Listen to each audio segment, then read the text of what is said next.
Brendan, congratulations on the film. I really enjoyed it. To start with the production side, right? You got Ben Affleck directing this. You got Leonardo DiCaprio production. Do names like that draw you to movies like this, or is it all about the script when you look at projects? It's the script, yeah. But obviously, having a director of Ben Affleck's authority would be a big thing as well. Yeah. Plus, playing his dad was kind of. There's a lot going on there. There is indeed. It's a good part. It's a great part. Yeah. And when somebody's directing, obviously Ben is in it as your son, and he's directing. Are they running back and forth behind the camera, and then they're beside you? Is it a weird scenario? No, you have to be quite disciplined. You know, he was very prepared. Took his time to set up the shot, and then there was kind of calm. You know, when he had to sit in and be an actor. So you just make space. To be able to switch. Okay. And no, it was very calm. He's a very calm director anyway. You know, he's completely on top of it. You know, he's good. He actually knows what he's doing. So it was interesting watching him. You know.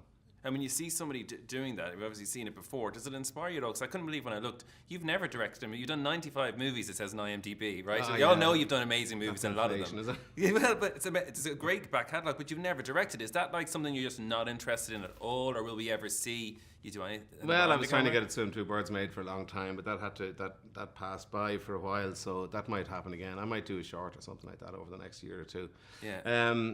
I would only do it if I felt that there was something I wanted to do that couldn't have been done better by somebody else. In other words, it was a personal kind of a vision. I don't want to do it as a way of life or just to fill out a CV. I did it on stage. I directed a couple of plays, you know, years ago, and I enjoyed the experience of that. All right, but I prefer to be out there. Doing what you do best, I suppose. Sienna Miller, obviously, in this as well. Was she fun to work with? And she's an Irish accent in this, so did she ask you for any tips at all? No, she didn't. I had to leave her alone because it's always intimidating when somebody comes from wherever you're supposed to be from. Yeah. And if you get too detailed about, you know, we get so anal about, you know, what is that, North County Dublin, or is that you know, West County Cork, or is it like Cork City? And it's like... so you can't really get that frantic about it. I think she's brilliant.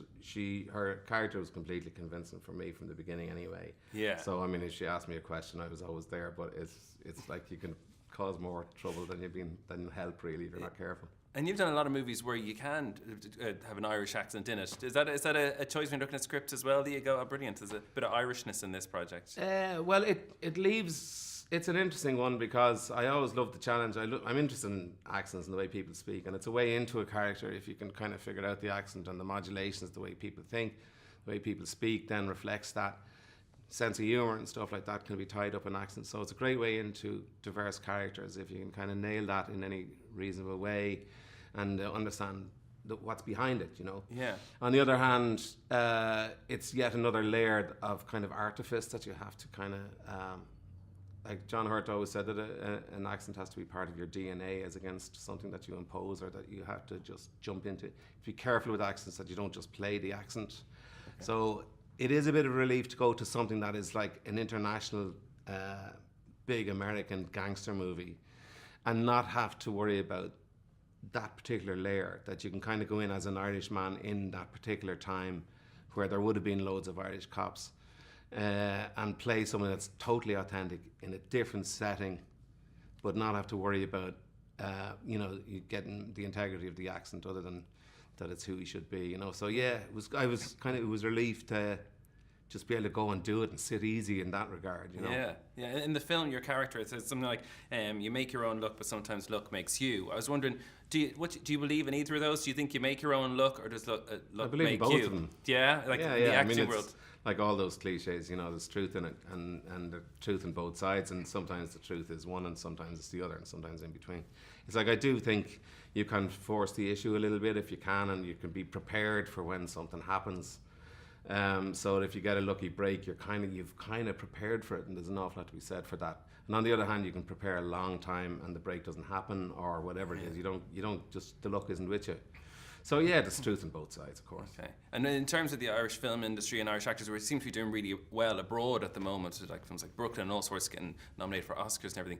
Do you think there's enough money? Because I saw recently you said that you didn't think there was enough money being pumped into the arts in Ireland and things like that. Do you think it's doing the right thing at the moment? Or I is it just going think the we wrong have to be direction? careful, you know, that we can kind of, we loved all the reflected glory of all what, you know, anytime we get an international success or whatever, or even just with things like Irish music and all that kind of stuff. But in terms of actually supporting them, you're kind of saying, well, wouldn't the money be better spent elsewhere? I think we have to kind of respect the integrity of the arts as something to actually pay for and invest in and encourage in every way. I mean, obviously not just financially, but finances sometimes are required, and you have to take a hit sometimes. Yeah. You know, sometimes you're not going to get good experimental, proper, cutting-edge artistic endeavor if you're not prepared to lose something. Excuse me. You know, so if you're gonna invest in films, chances are you might lose a few bob. I think it's worth it to put our culture out there, both for ourselves and then, you know, obviously for the greater world. But yeah, I do feel that we have to kind of readjust a little bit and put our money where our mouth is a little bit more than we do.